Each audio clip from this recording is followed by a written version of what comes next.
Raitas are summer's best friend. Cool, simple and satisfying. Let's make a unique one today, the pumpkin Sannata Raita. To make this, start by cutting your pumpkin in half and removing its skin. Then slice it into manageable chunks.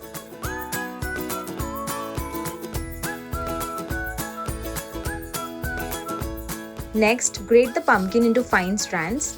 Now in a large pan, add the grated pumpkin with a lot of water. Let this cook just until soft. This should take a few minutes. Strain and set it aside. That warm golden pulp is going to surprise you. In a large mixing bowl, pour in fresh curd and add a splash of water to make it smooth. Season it with some red chili powder, cumin powder, dry mint, salt and sugar. Now whisk it well until everything blends into a smooth spiced mix. Fold in the cooked pumpkin till it instantly brings a beautiful texture.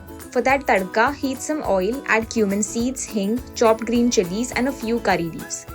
Then carefully place the tadka pan straight into the curd bowl and immediately cover it.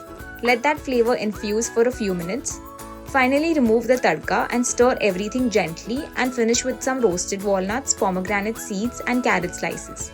There you have it, your chilled flavor-packed pumpkin Sannata Raita.